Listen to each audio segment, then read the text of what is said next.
네, 밤사이 사건 사고 소식을 전해드리는 코너입니다. 제주 바다에서 40대 여성의 변사체가 발견돼 경찰이 수사에 나섰고 어제 올 들어 처음 폭염 경보가 발령됐던 서울에선 에어컨에서 불이 나는 사고도 있었는데요. 네, 이 밖에 해외 소식도 많이 들어와 있습니다. 취재 기자와 함께 자세한 소식 알아보겠습니다. 박수주 기사 어서 오십시오. 어서 오십시오. 안녕하세요. 네, 우선 어제 제주 바다에서 40대 여성이 숨진 채 발견이 돼서 경찰이 수사에 나섰다고요. 네, 그렇습니다. 어제 저녁 7시쯤 제주 서귀포시 안덕면 대평포구 인근 갯바위 앞 바다에서 인천에 사는 45살 이모 씨가 숨진 채로 발견됐습니다.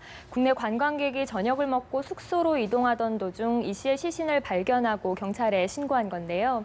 이 씨는 발견 당시 검정색 러닝 셔츠와 짧은 회색 반바지를 입은 채 오른쪽 눈 부위에 찰과상이 있던 것으로 확인됐는데 경찰은 사망 원인이 될 만한 흔적은 없었다고 밝혔습니다. 예. 경찰이 어젯밤 10시 반쯤 지문 감식을 통해 이 씨의 신원을 확인했지만 아직까지 행적은 확진되지 않은 상태인데요. 경찰은 오늘 오전부터 이 씨 행적에 대한 수사를 시작하고 오후에는 정확한 사인을 밝히기 위해 부검을 실시할 계획입니다. 예. 네, 어제 서울에서는 이제 올 들어 처음으로 폭염 경보가 내려졌고 또 오늘도 굉장히 더울 거란 소식 들어와 있는데요. 어제는 이 에어컨 화재 사고도 있었다고요. 네, 그렇습니다. 어젯밤 서울 은평구 불광동의 한 잡화점 스탠드 에어컨에서 불이 나 천여만 원의 재산 피해가 났습니다. 다행히 불은 일찍 꺼졌고 인명 피해는 없었는데요. 소방당국은 에어컨 아래에 깔려있던 전선이 손상되면서 누전이 발생한 것으로 추정하고 있습니다. 네. 예. 서울 소방재난본부에 따르면 최근 5년간 에어컨이나 선풍기 같은 냉방기기 때문에 불이 난 경우는 260여 건에 달하는데요. 이번 사고처럼 전기적인 요인 때문에 불이 난 게 218건으로 압도적으로 많았습니다. 예. 소방당국은 에어컨이 전력 사용량이 많기 때문에 전선이 낡거나 피복이 벗겨지지 않았는지 수시로 확인하고 전선 연결 부위도 헐거워지지 않았는지를 잘 살펴봐야 한다고 당부했습니다. 예. 교통사고 소식도 전해주시죠. 네, 어젯밤 서울시 송파구 문정동 순례교 부근 사거리에서 수서에서 송파 방향으로 가던 SUV 차량과 경차가 충돌하면서 3명이 다치는 사고가 났습니다. 예. 화면을 보시면 뒤집어진 SUV 차량과 앞부분이 완전히 찌그러진 경차의 모습을 확인하실 수 있는데요. 예. SUV 차량에는 운전자인 37살 여성 김모 씨 부부와 8살 남자아이 등 3명이 타고 있었는데 모두 병원으로 옮겨졌습니다.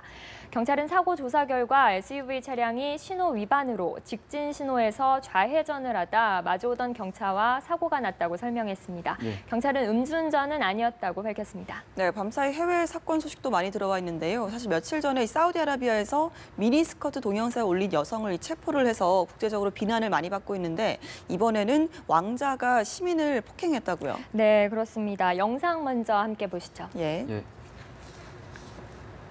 가만히 의자에 앉아있던 한 남성에게 갑자기 누군가 발길질을 하고 이어 주먹으로 마구 때리기 시작합니다. 네. 폭행의 주인공은 사우디 왕자인데요. 이름이 굉장히 깁니다. 사우드 빈 압두라지즈, 빈 무사이드, 빈 사우드, 빈 압두라지즈, 알 사우드인데요. 예. 이 왕자의 만행은 이뿐만이 아닙니다. 주차를 잘못했다는 이유로 시민을 피가 날 때까지 때리고 또 폭언까지 퍼붓고 시민들을 소총으로 위협하면서 쫓아가는 영상도 공개가 됐는데요.